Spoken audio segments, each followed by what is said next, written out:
Okay, thank you. Airdrie, how are you doing? Good to see you tonight. Listen, it warms my heart to see so many patriotic Canadians in one small space. And, we're going to take this country back one city, one town at a time, starting right here. And, if you think that, Airdrie is somehow an anomaly, we have been to Medicine Hat, Tabor, Lethbridge, Pincher Creek, Claresholm, Okotoks, Canmore, Strathmore, Brooks, and Cochrane. And we've had turnouts basically like this in many of those places, even over the holiday weekend. So thank you so much for being here tonight. And this is such a great sign of what there is to come.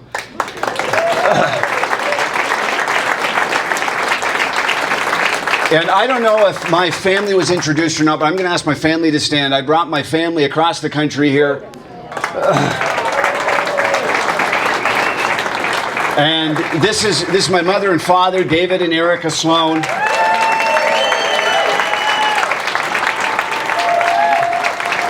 My 3 children, Fiona's my oldest, she's 7, Callum is 6, and Nora is 5. And I got a surprise for my precious wife, Jen. This is Jen. And she's put up with me for a long time. She puts up with me talking politics at the dinner table. But it's great to bring the family out. And listen, we're so serious about bringing this country back. I knew I was going to be out here for a while. You can't do this in a day or two. So I brought the whole family with me. And we're not going to go anywhere until we get the job done. So, okay, thanks so much, guys.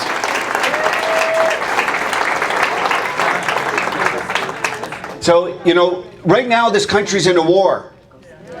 And I'm preparing for battle. And I need some troops. So I hope you all here have your fighting gloves and hats on. And, it is a fact that the legacy parties, the opposition parties in this country have failed us, but we don't need them. We're going to start a movement that takes this country back with the power of honesty, integrity, and the people of Canada first. And that's what we're starting here.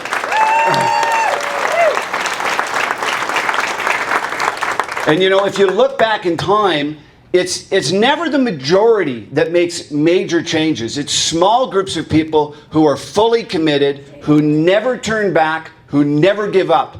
Okay? Whether we're talking about Christ and his 12 disciples, or the 300 Spartans who faced down the Persian Empire of millions of people, or those who defended the Alamo, or Canadian regiments of soldiers in World War I and World War II. It was never the numbers. It's been about a small group of people who are singularly committed to a cause that never back down, with courage and honor. And that's what I see in Canadians. I don't see that in our leadership, but it doesn't matter. Canadians can band together and we can take this country back.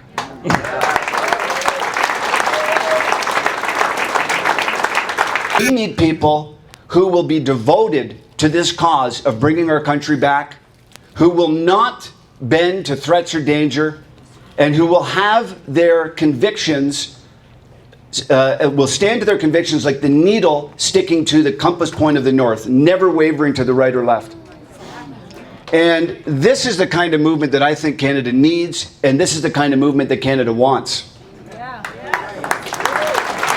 Absolutely. And I don't care that there's, millions, 2 millions, 3 millions of people in this country, maybe more, who are weak-kneed and have no gumption. They have a big jawbone but no backbone. Doesn't matter, right? Doesn't matter. Those people have no impact on Canadian society. They will have no impact on changing this country. But just a few people who stick together, who band together, do not back down for any reason, they can take a country back, and we're going to do that. And we have been.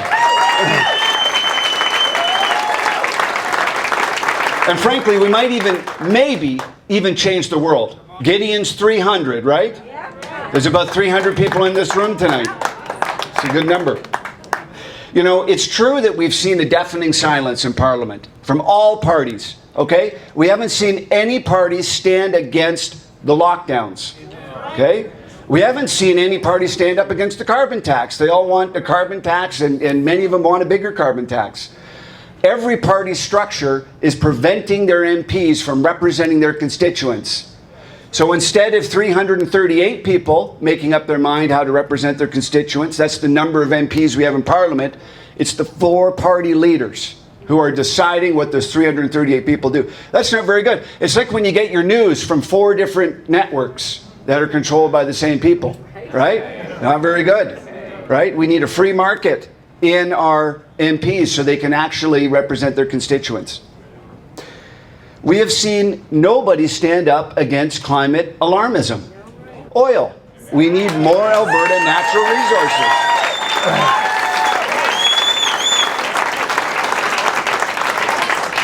And even the Conservatives have bought into this line that the world's going to end unless we make drastic changes to our economy and our standard of living.